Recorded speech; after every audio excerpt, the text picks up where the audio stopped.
ମଉଳିଲା ଆଶା ନିରାଶ କଲା ଭାରତ। ନିଜ ମାଟିରେ ହାରିଗଲା ଟିମ୍ ଇଣ୍ଡିଆ।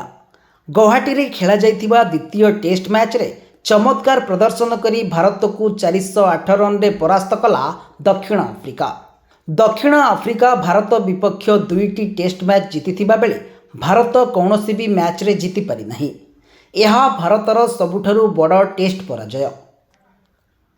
ଦକ୍ଷିଣ ଆଫ୍ରିକା ଟସ୍ ଜିତି ପ୍ରଥମେ ବ୍ୟାଟିଂ କରିବାକୁ ନିଷ୍ପତ୍ତି ନେଇଥିଲା। ପ୍ରଥମେ ବ୍ୟାଟିଂ କରି ଦକ୍ଷିଣ ଆଫ୍ରିକା ପ୍ରଥମ ଇନିଂସରେ 489 ରନ୍ କରିଥିଲା।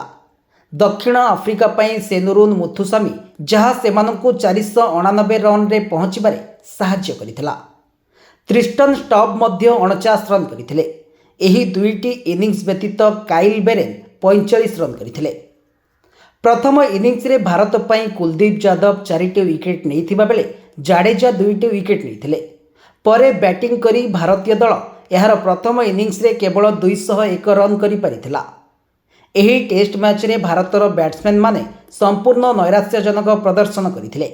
କେବଳ ଯଶସ୍ୱୀ ଜୟସ୍ୱାଲ ଭଲ ବ୍ୟାଟିଂ କରି ଆଉଟ୍ ହେବା ପୂର୍ବରୁ 58 ରନ୍ କରିଥିଲେ। ଦକ୍ଷିଣ ଆଫ୍ରିକା ପକ୍ଷରୁ ମାର୍କୋ ୟାନ୍ସେନ୍ 6ଟି ୱିକେଟ୍ ଏବଂ ସାଇମନ୍ ହାର୍ମର 3ଟି ୱିକେଟ୍ ନେଇଥିଲେ। ପ୍ରଥମ ଇନିଂସରେ ଦକ୍ଷିଣ ଆଫ୍ରିକା 489 ରନ୍ କରିଥିବା ବେଳେ ଦ୍ୱିତୀୟ ଇନିଂସରେ 260 ରନ୍ କରିଥିଲା।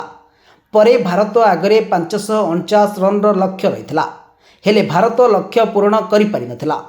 ଭାରତୀୟ ଦଳ ଚାପରେ ଭାଙ୍ଗିପଡ଼ି ପ୍ରଥମ ଇନିଂସରେ କେବଳ 201 ରନ୍ ଏବଂ ଦ୍ୱିତୀୟ ଇନିଂସରେ 140 ରନ୍ କରିପାରିଥିଲା।